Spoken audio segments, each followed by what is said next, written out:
오늘은 요양병원에서 근무하는 의사가 쓴 글을 소개하겠습니다. 읽으면서 저희 부모님이 떠올라 눈물이 흐르고 한참이나 먹먹하게 했던 글입니다. 조금 무거운 주제일 수 있지만 누구나 피해갈 수 없기에 함께 나눠보려고 합니다. 요양병원에 면회 와서 서 있는 가족의 위치를 보면 촌수가 딱 나온다. 침대 옆에 바싹 붙어 눈물 콧물 흘려가며 이것저것 챙기는 여자는 딸이다.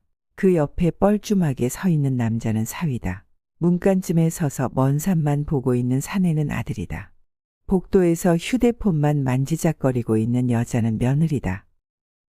요양병원에 장기 입원하고 있는 부모들, 그리고 이따금씩 찾아가서 살뜰히 보살피며 준비해온 밥이며 반찬이며 죽이라도 떠먹이는 자식은 딸이다.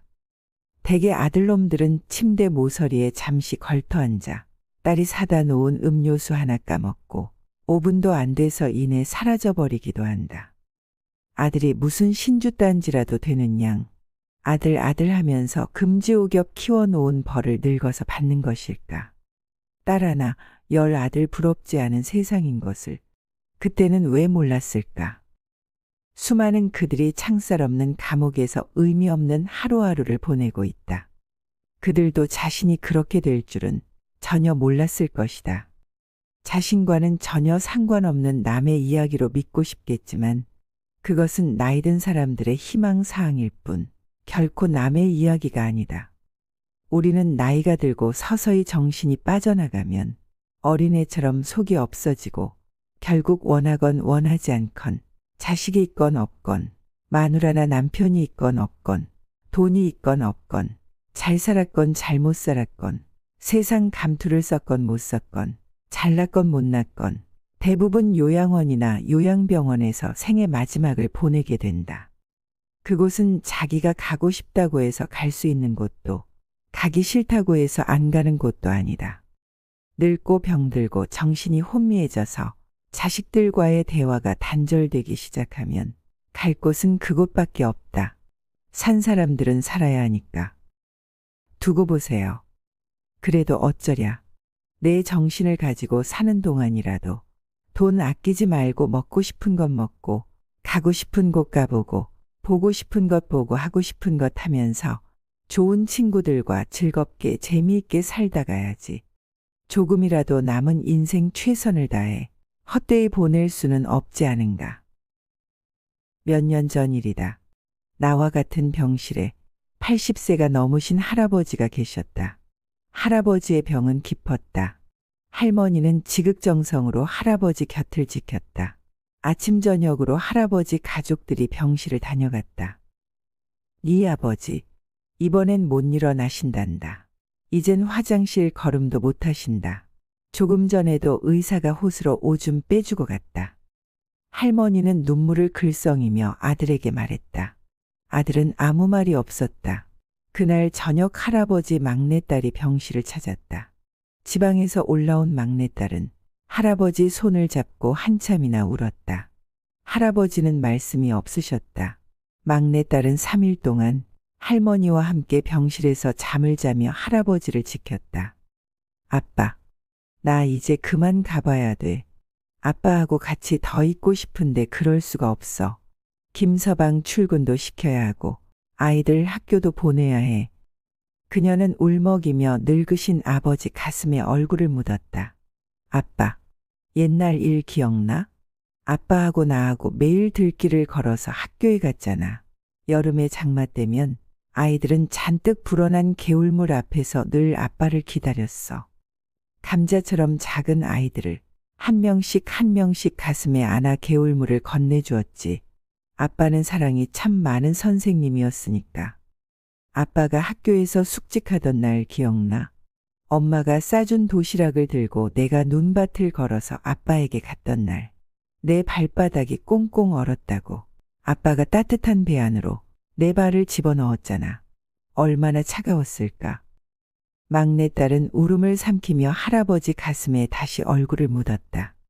딸의 울음소리에도 할아버지는 말씀이 없으셨다. 아빠, 나 이제 가야 돼. 꼭 다시 일어나야 돼. 아빠 꼭. 옆자리에 서 있던 할머니가 막내딸의 손을 끌었다. 어여 가거라 어여. 내 아버지 다 알아들으셨을 게다. 할머니는 막내딸을 데리고 병실 밖으로 나갔다. 잠시 후 할머니는 눈물을 닦으며 병실 안으로 들어왔다. 조금 전에 나간 아이가 우리 막내딸이라오. 아버지 사랑을 많이 받고 자랐죠. 응석바지로 자라서 지금도 아빠라고 하잖아요. 이제 지 아버지 눈이나 감으면 와야지 뭐. 아버지를 끔찍히 좋아했는데 아버지 얼굴을 마지막으로 본다고 생각하니 얼마나 슬펐을까. 바로 그때 할아버지 목소리가 들려왔다. 임자, 임자. 할아버지는 가쁜 숨을 몰아쉬며 일으켜 달라고 했다. 할머니와 나의 부축을 받으며 할아버지는 한 걸음 한 걸음 창가 쪽으로 걸어갔다. 할아버지는 힘겨운 숨을 고르며 창밖을 살폈다. 창문 밖 멀지 않은 곳에 정문 쪽으로 걸어가는 막내딸의 뒷모습이 보였다. 할아버지는 오른팔을 들었다. 딸의 뒷모습을 어루만지듯 할아버지는 유리창을 쓰다듬었다. 딸을 향해 마지막 인사를 하는 할아버지의 눈가로 눈물이 가만 흘러내렸다. 우리는 나이 들어 이렇듯 요양원이나 요양병원 등 의료시설에서 삶을 마감해야 하는 것일까요? 대부분의 노인들은 내 집에서 편안하게 임종을 맞이하고 싶다고 바란다고 하는데요. 그렇다면 집에서 임종을 맞을 수 있을까요? 사랑하는 배우자나 가족들에 둘러싸여 마지막 하고 싶은 말을 전하며 편하게 죽음을 맞이할 수 있을까요? 이런 물음에 자신있게 대답할 수 있는 사람이 과연 몇 명이나 될까요? 인생을 마무리하는 장소조차 자신의 마음대로 선택할 수 없는 시대라고 하는데요. 많은 사람들이 임종 장소로 자택을 희망했지만 현실은 그렇지가 못합니다. 한국인이 가장 많이 사망하는 곳은 의료기관으로 80%가 넘는다고 하는데요. 가족들이 많아도 결국에는 혼자서 쓸쓸하게 죽음을 맞을 수도 있습니다. 이미 초고령 사회를 넘어선 옆나라 일본도 간병과 죽음이 대화의 주제가 되는 경우가 많다고 하는데요. 도쿄대 우에노 지즈코 명예교수는 집에서 혼자 죽기를 권하다라는 도발적인 책 제목에서 생의 마지막을 시설이나 병원에서 보내지 말라고 주장하고 있는데요. 혼자 집에서 편안한 죽음을 맞이하는 것이 가능하다는 겁니다. 우리나라처럼 일본 또한 혼자 사는 노인들도 급속하게 늘어나고 있다고 합니다. 주위 시선도 과거에는 불쌍하다 해서 편안해 보인다로 많이 바뀌고 있다고 합니다. 부부나 1인 독거 노인의 생활 만족도가 가족과 함께 사는 고령자보다 높다고 합니다. 한국도 이런 흐름을 타고 있습니다. 고령자라도 이제는 자식들과 함께 살지 않는 비율이 훨씬 많습니다. 우에노 교수는 이상적인 죽음은 자택에서 홀로 서서히 다가오는 죽음을 맞이하는 것이라고 말하고 있는데요.